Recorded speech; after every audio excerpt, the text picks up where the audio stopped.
out of the cars. So, Secretary Duffy, could you say a few words? Thank you, Mr. President. So yesterday at the cabinet meeting, the president was talking about affordability, and the way that Democrats talk about affordability is a lie. Today is a perfect example of that. So these CAFE standards used what was contrary to the law. The Congress set a rule that says you have to look at combustion engines.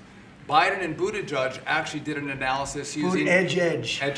Buttigieg used EVs and hybrids to come up with a 62 mile an hour per gallon standard, which I think the car companies will tell you is completely unattainable.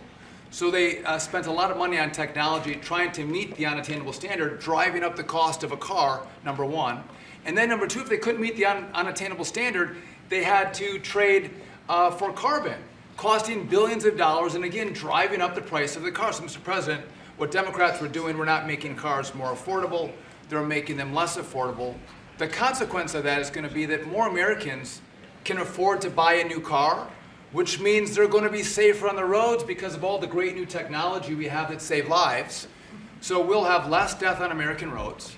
These rules are going to allow the automakers to make vehicles that Americans want to purchase, not vehicles that Joe Biden and Buttigieg wants them to build, which is important.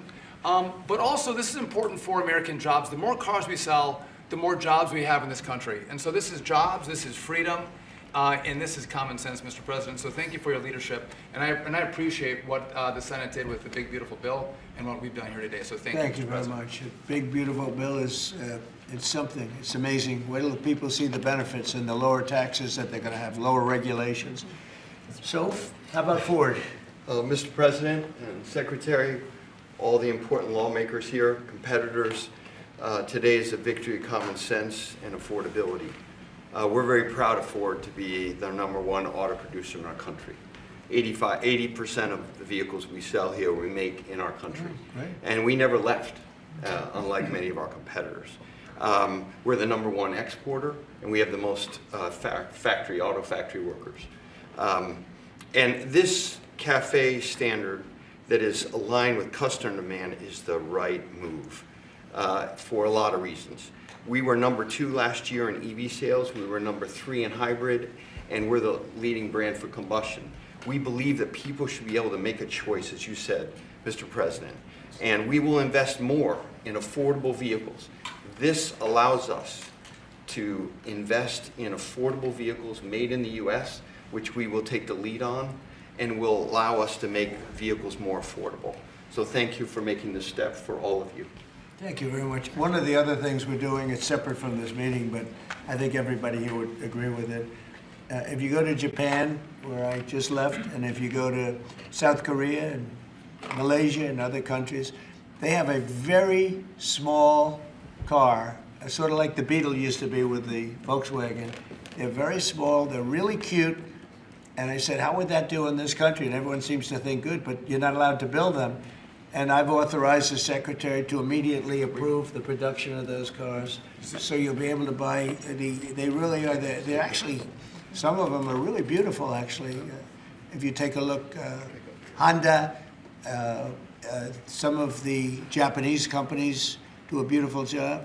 But we're not allowed to make them in this country, and I think you're going to do very well with those cars. So we're going to approve those cars. Would you like to say something about that? Well, no, just that he never stops working, so even when he's on Asian time, he's calling me at midnight in the States. But he gave me the directive to clear the regulations on this, which we have.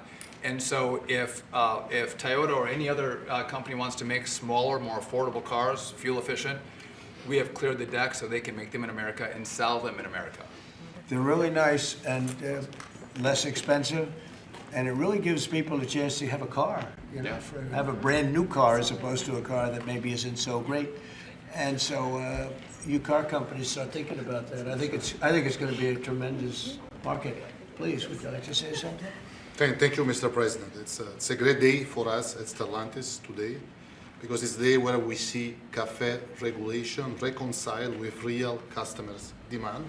That's why at Stellantis we decided to invest to Jeep, Ram, Dodge, and Chrysler $13 billion in the next 4 years, increasing production by 50%, delivering to the market 5 new vehicles, and creating 5,000 additional jobs. That's because we believe in what you, Secretary Duffy, and all your team is doing in this country.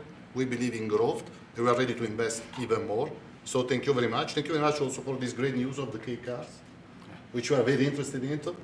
And we are very looking forward to work with Secretary Duffy, your team, in the future for the next steps. Thank you very much. Well, get ready for those cars because we've We will. already cleared the way. You can start right away. We will. Okay? Thank you very much, Thank Mr. you, President. Thank you very much. Please.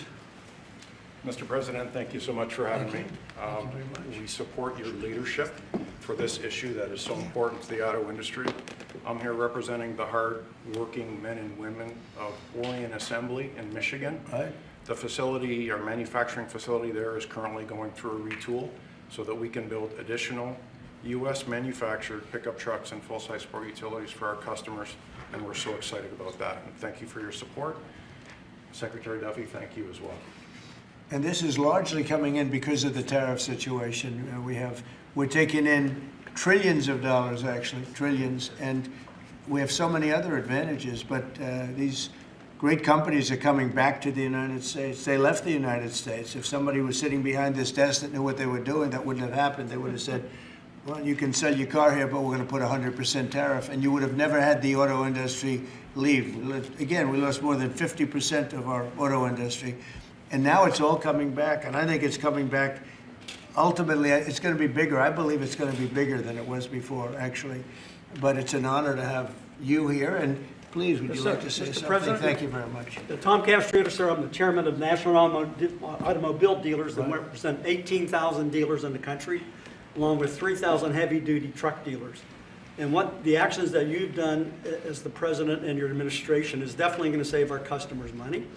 And you made your promises that let the consumer buy what they want, sir, and you delivered on that. And the other thing that you delivered was your promise in the big, beautiful bill, the tax deduction on loans that had gone away some years back. Right. And now that makes it affordable for our buyers that can save money through that loan of the tax, anywhere from several hundred to several thousand. So again, sir, on behalf of all the dealers and our customers, we appreciate what you and your administration have done, and of course our legislative support as well, Mr. President.